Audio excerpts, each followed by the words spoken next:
ఏ నీతిమంతుడైనా యేసు ప్రభువుని నమ్మాలి.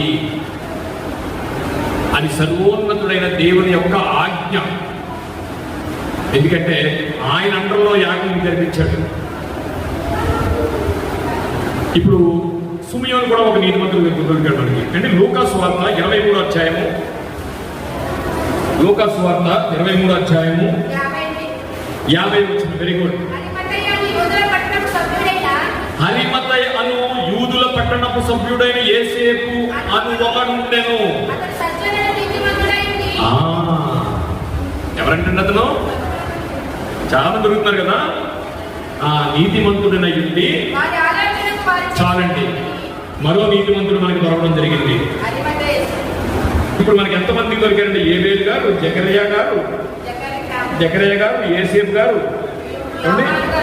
సో ఒక మాట ఇప్పుడు చెప్పాలనుకుంటున్నాను. ఎందుకంటే మత్తయి 23:35 వచనంలో ఏబేలు రక్తము మొదలుకొని అన్నాడు కదా. బరకీయ కుమారుడు జకరియా రక్తం వరకు. అంటే ఇక్కడ చూడండి ఏం చెప్తున్నాడు. ఏబేలు నుంచి మొదలుకొని కొత్త నిబంధనలో జకరియా వరకు మాట్లాడుతున్నాడు. చూడండి 35 చదవండి ఒకసారి. ఏబేలు రక్తం మొదలుకొని బరకీయ అంటే ఎవరైనా జకరియా గారి తండ్రి కుమారుడు జకరియా రక్తం వరకు. అంటే ఈ నీతిమంతులు పాత నిబంధనలోనే కాదు, కొత్త నిబంధనలో జకరియా గారి వరకు మనకి ఇక్కడ కనిపించినట్టుగా స్పష్టం అవుతుంది ప్రియులారా. సో ఇప్పుడు పాత నిబంధనలో విశ్వాసం కలిగిన వారు ఎవరు అంటే, విశ్వాసం కలిగిన వారు అందరూ నీతిమంతులే. దేవునికి మహిమ కలుగును గాక. ఇప్పుడు విశ్వాసం నీతిమంతులు అనేది పాత నిబంధనలో వారి విశ్వాసాన్ని నిలుపుకున్న వాళ్ళందరూ ఎవరండి? నీతిమంతులు. ఇప్పటికే కొత్త నిబంధనలో కొందరిని నీతిమంతులు మనం చూసాం. ఇప్పటికి కొత్త నిబంధనలో 7 వచ్చినట్టున్నారు మనకి. ఇంతనంటే 7 ఎంతమంది ఉంటే పౌలు గారు ఏంటి ఒక్కడు లేడుని. అందుకే పౌలు గారు మాటలు క్రైస్తవ విరోధులకు కాంట్రాస్ట్ గా ఉంటాయి. పౌలు గారిది అంత తొందరగా మనకి అర్థం కాదండి. ఎందుకంటే బైబిల్ అంతా సులభం కాదు పిల్లల. బైబిల్ అంత సులభం కాదు. తెలియక చాలా మంది ఏదో చిన్న మాటలు పట్టుకుని మాట్లాడేస్తూ ఉంటారు. కానీ దేవుడు మనం ముందుంచిన దీన్ని దివ్య జ్ఞానం కనుక, ఈ జ్ఞానాన్ని మనం ఏం చేయాలంటే చాలా క్షుణ్ణంగా బైబిల్ చదవమన్నాడా, ధ్యానించమన్నాడా? మనం చదివేస్తున్నాం. ఒక అధ్యాయం చదవాలని పెట్టుకుని చదివేదాన్ని పడేస్తాం. ఆయనకేదో వదిలిపోయినట్టు. మనం బైబిల్ ఎలా చదువుతుంది తెలుసునా? మీకు కరెక్ట్గా చెప్పరండి. బైబిల్ ఎందుకు చదువుతుంటే ఆయన గురించి చదువుతున్నాం, మన గురించి కాదు. ఆయన చదవమన్నాడు కనుక తెలిసి ఇవాళ నేను 2 అధ్యాయాలు చదివినట్టు కదా. ఎవరి గురించి? ఆయన గురించా? కాదు. బైబిల్ మన గురించి చదువుకోవాలి. నువ్వు ఏదో తెలుసుకోవడానికి చదువుకోవాలి. ఆ చదివిన దాన్ని ఏం చేయాలి? ధ్యానించాలి. ధ్యానించిన దాన్ని ఏం చేయాలి? ఆచరించాలి. ఓకే. పౌలు గారి యొక్క ఆలోచన మనకు అర్థం కాదు. అందుకనే పేతురు గారు ఒక మాట అన్నారు. ఈయన పౌలు గారి యొక్క ఆలోచన మనం ఇంతవరకు ఏముందంటే, పౌలు గారు ఏంటంటే ఇలా మాట్లాడేశారు. మొన్నటి వరకు నీతిమంతులు లేడు, ఒక్కడో లేడని సరిపెట్టుకున్నారు. మీరు కూడా తెలియనప్పుడు నేను సరిపెట్టుకున్నాను. ఇప్పుడు తెలిసింది కాబట్టి మనం ఏమనుకుంటున్నాం అంటే పౌలు గారి మీద అనుమానం వచ్చేది కదా. ఇంతమంది నీతిమంతులు బైబిల్లో దేవుడు గ్రంథస్థం చేయిస్తే, పౌలు గారి స్థితిలో రోమపత్రిక 3వ అధ్యాయంలోకి వచ్చేటప్పటికి వాళ్ళకి ఉత్తరం రాస్తూ నీతిమంతులు లేడు ఒక్కడో అనేటప్పటికి మనకి లేనిపోయిన అనుమానం ఖచ్చితంగా వస్తుంది. అలా అని అనుమానపడే వ్యక్తి అయినా కాదు. సో దాని వెనక ఏదో ఆంతర్యం, పరమార్థం, రహస్యం, మర్మం ఉండుంటుంది. ఎందుకంటే వ్యక్తులు అంటున్నాడు. సో ఇప్పుడు ఒకసారి పౌలు గారు ఈయన ఏమంటాడంటే, పేతురు గారు పౌలు గారి యొక్క జ్ఞానం గురించి మాట్లాడతారు. ఎందుకంటే పౌలు గారి జ్ఞానం అందరికీ అర్థం కాదండి. ఇప్పుడు యూనివర్సిటీ నుంచి ఎల్కేజీ వాడికి బాగా చెప్పాలంటే యూనివర్సిటీ ప్రొఫెసర్ వచ్చాడు అనుకోండి, ఏమర్థం అవుతుంది? బాగా చెప్తాడు ఆయన. పెద్ద ప్రొఫెసర్ వచ్చి నేను మీ పిల్లలకి పాఠం చెప్పాలనుకోండి, మనకు తీసుకొచ్చేసా పక్క నుంచి ఎక్కడి నుంచో తీసుకొచ్చేసి పాఠం చెప్పమంటే ఆయన చాలా బాగా చెప్తాడు. కానీ అర్థం అవ్వాలి కదా.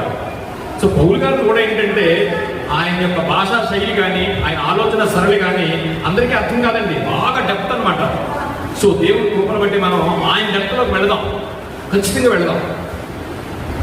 పేతురు గారు రాసిన 2వ పత్రిక, పౌలు గారు విషయం ఏంటో, ఆయన క్యాలిబర్ ఏంటో ఒకసారి చూసుకొని వెళ్దాం.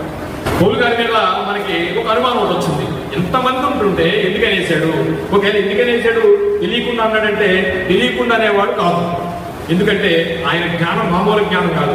ఆయన జ్ఞానం ఏంటో మనం ఒకసారి ఆలోచించి పేతురు గారు రాసిన 2వ పత్రిక 3వ అధ్యాయము 15వ వచనం.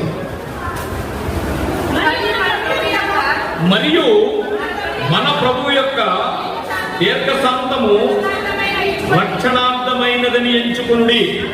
చూడండి, పేతురు గారు మాట్లాడుతున్నాడు ఎంచుకునుడి.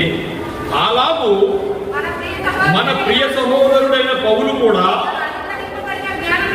తనకు అనుగ్రహింపబడిన జ్ఞానము చెప్పున మీకు రాసి ఉన్నాడు. పత్రికలో ఆయన రాసింది అర్థం కాకపోతే పేతురు గారు చెప్తున్నాడు, మామూలు పౌలు గారు మామూలుడు కాదు, ఆయన చాలా లోతైన వాడు, ఆయన మాట నాకు తొందరగా అర్థం అవ్వు. ఎలాంటి వాడికి అర్థమవుతాయంటే అని 16వ వచనం చూడండి. జ్ఞానం చెప్పున మీకు రాసి ఉన్నాడు, వీటిని గురించి తన పత్రికలన్నిటిలోనూ బోధించుచున్నాడు. ఆయన బోధించేది ఎవరిదట? బైబిల్ రాశాడు, మరియు మన ప్రభు యొక్క దీర్ఘశాంతం రక్షణ అర్థమైనది ఎంచుకున్నాడు. అలా మన ప్రియ సహోదరుడైన పౌలు గారు తనకు అనుగ్రహించిన జ్ఞానము చెప్పున్నారు. ఈ జ్ఞానం ఎవరైనా అనుగ్రహించారటండి? పౌలు గారికి దేవుడు ప్రత్యక్షంగా యేసు ప్రభు వారి ఆయన సాక్షాత్తు దర్శనం ఇచ్చి రక్షించాడు ఆయన. అందుకనే కొరింథీయులకు రాసిన మొదటి పత్రిక అధ్యాయంలో ఉందండి. కొరింథీయులకు రాసిన మొదటి పత్రికలో భోజన పంక్తి గురించి మాట్లాడుతూ సంస్కారం గురించి ప్రభువు నాకు అప్పగించిన దానిని అంటాడు. ఏంటి ఎప్పుడు అప్పగించాడండి ఆయనకి? ఆయన వచ్చినట్టు ఈయన ఉన్నారా? లేరు. ఆయనకు వచ్చింది ఏంటనుకున్నారు? డైరెక్ట్ గా దేవుడు జ్ఞానం వచ్చింది.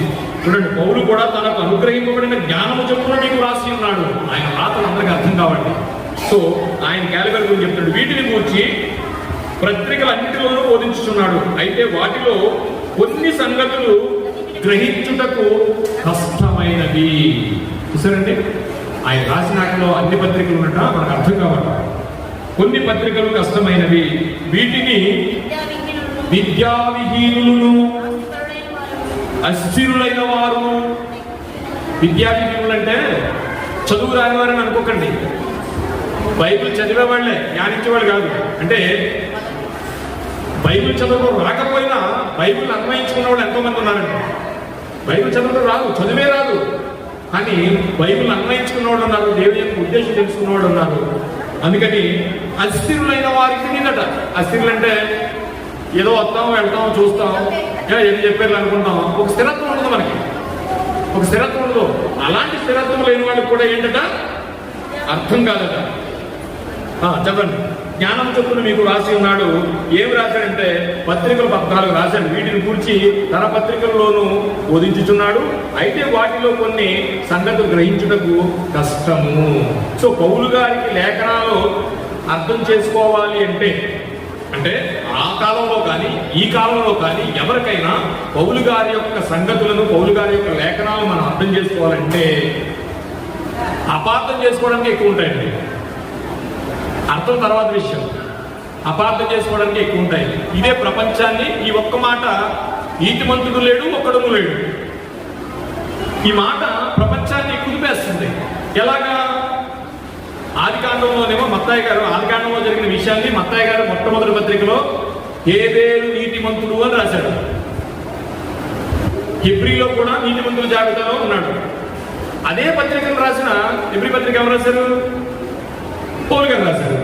అదే పత్రిక రాసిన ఆయన రోమాల వాళ్ళకి లెటర్ రాస్తూ, ఉత్తరం రాస్తూ ఏమంటున్నాడు? నీతిమంతుడు లేడు ఒక్కడు లేడు అంటున్నాడు. ఇప్పుడు అస్థిరులైన వారు లేకపోతే విద్యావిహీనులు అనేది పక్కన పెడితే క్రైస్తవ విరోధులైన వాళ్ళకి ఏమర్థం అవుతుంది? వాళ్ళు ఏమంటున్నారు? బైబిల్ అక్కడ ఆయన ఏమో మత్తయ్య గారు ఏమో నీతిమంతుడు ఉన్నాడని రాశారు. ఎబ్రీ పత్రికలు నీతిమంతుడు వరుసగా పెద్ద బ్యాచ్ ఉందని రాశారు. అదే రాసిన పౌలు గారు ఇక్కడికి వచ్చేసి ఏమంటున్నాడు? రోమిలకు రాస్తూ నీతిమంతుడు లేడు ఒక్కడు లేడు అంటున్నాడు. బైబిల్ దైవావేశం అంటున్నారండి, అందరూ ఒకేసారి రాయించారన్నారు. అందుకే లేదండి అంటున్నారండి. కానీ అదేంటో మనకు తెలియాలి. దేవునికి మహిమ కలుగును గాక. మరొక వారాన్ని దేవుడు దయచేసి నాతో ప్రార్థన చేయండి. సో పౌలు గారి యొక్క ఔన్నత్యం మనకి ఈరోజు అర్థమైంది. ఆయన లేఖనాలను మనకు అర్థం చేసుకోవాలంటే మనకి ఏం కావాలి? పరిశుద్ధాత్మ సహాయం కావాలి. అది కావాలి అంటే మరలా వారు చాలా ప్రార్థన చేసుకుంటారు. అర్థమవుతుంది. దేవునికి మహిమ కలుగును గాక. చిన్న ప్రార్థన చేస్తున్నాం. పరిశుద్ధుడా, ప్రేమ తండ్రి, మహోన్నతుడా, నీకు స్తోత్రాలు నాయనా. ఇదిగో నీ వాక్యాలను, నీ మాటలను ఆయన సామాన్యులకు అర్థమయ్యే కావు. అలాంటి జ్ఞానాన్ని పౌలు గారికి ఇచ్చి ఆ లేఖనాన్ని మా ముందుంచారు. నీకు స్తోత్రాలు. నీ వాక్యంలోకి వెళ్ళి అది ధ్యానిస్తుండగా నీ పరిశుద్ధాత్మ సహాయాన్ని మాకు దయచేయండి, నడిపించండి. ఇదిగో ఆయన విన్న వాక్యాన్ని పిల్లలందరూ మరొక వారాన్ని సిద్ధపడడానికి, అనేక విషయాలు నీ జ్ఞానవంతమైన మాటలు తెలుసుకోవడానికి పిల్లలకు చక్కటి సహాయం దయచేయమని, నీ చిత్తమైతే మరొక వారాన్ని మాకు దయచేయడానికి మీరు కృప చూపమని ఈ చిన్న ప్రార్థన యేసు వారి ప్రశస్తమైన నామములో మిక్కులు వినయంతో బ్రతుకులాడి పెట్టుకుంటున్నాము తండ్రి. ఆమేన్. అందరికీ వందనాలండి. విన్నంత వరకు అర్థమైందని అనుకుంటున్నాను. Okay, right.